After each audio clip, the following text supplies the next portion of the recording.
जिस खेत में हम 1 बोरा डीएपी डालते हैं, उसमें 1 बोरा डीएपी ना डाल करके 20 से 25 किलो डीएपी ले लीजिए और ये हमारी 4 किलो का पैक भूविटा उसमें बढ़िया बराबर से मिला लीजिए। साथ में हमारा ये एग्रो 90,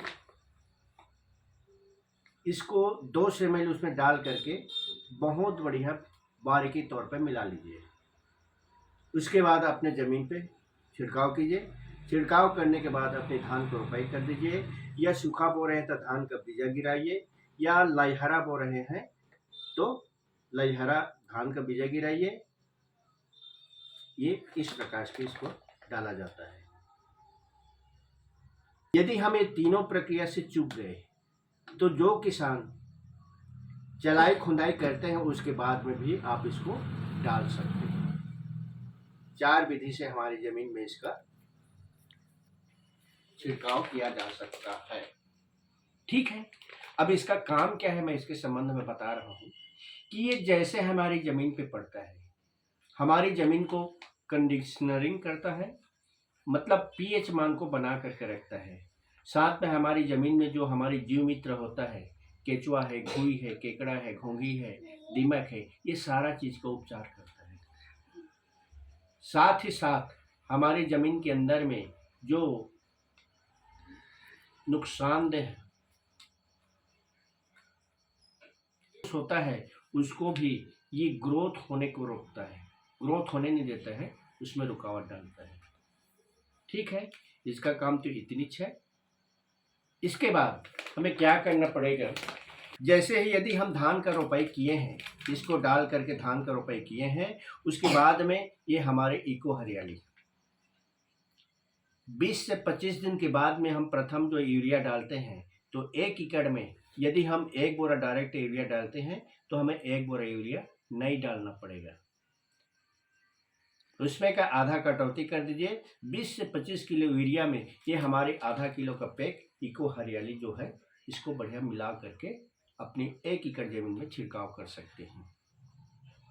अब इसका उपयोग क्या है, इसके संबंध में मैं आपको बता रहा हूँ कि ये जैसे हमारी ज़मीन में पड़ता है, धान की ग्रोथ को 1 सप्ताह के अंदर इतनी अच्छी ग्रोथ करता है कि अपने धान की जो ग्रोथ है देखने लायक हो जाता है।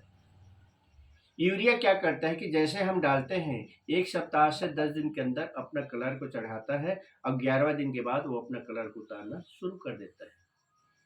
15 से 16 दिन में यूरिया के कलर उतर जाता है, लेकिन हमारी इको हरियाली का जो कलर है ये धीरे से चढ़ता है, लेकिन जब एक बार चढ़ गया तो समझ जाओ कि 55 से 60 दिन तक इसका कलर नेचुरल रहता है। ये विषम परिस्थिति में हमारे धान को भी ग्रोथ होने से रुकावट नहीं करता। से हमारी जमीन में पड़ता है, हमारी धान के कंसा को ग्रोथ करता है और प्रमोट करता है कि कलर धीरे धीरे चढ़ता है और हमारी धान की जो पौधा है उसको कड़वाहट पना करता है, इसलिए वहां जल्दी से कीड़ा नहीं आता, कोई बीमारी नहीं आता। इसके बाद फसल में यदि गर्भ के समय होता है, जैसे बाली 1-2 ठो दिखता है, उस समय हमारी ये पीजीपीआर को डालना पड़ता है। ये 1 पाव का पैक है, 1 एकड़ की डोज है।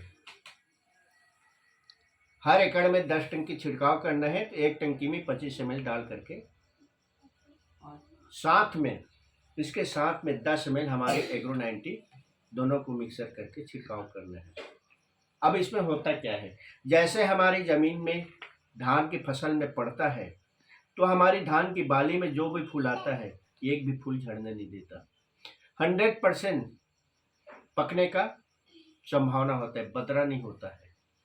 कलर की बात करूं, ऐसे कलर आता है कि देखने योग्य रहता है। वजन की बात करूं, जिस जमीन पे आप डाले रहेंगे और जिस जमीन पे नहीं डाले रहेंगे, दोनों में कंपेयर कर सकते हैं, जमीन आसमान का फर्क दिखाई देगा। अब इतने डालने के बाद मैं आप लोगों को ये बता दूं कि आप जिस जमीन पे डीएपी, यूरिया, पोटाश, ग्रोमोर जो भी डाले हैं, उस खेत का धान का फसल को देख लीजिए और हमारी जो प्रोडक्ट डाले रहेंगे उस खेत की फसल को देखना, कंपेयर करना, कम से कम तो 2 क्विंटल ओवर होगा।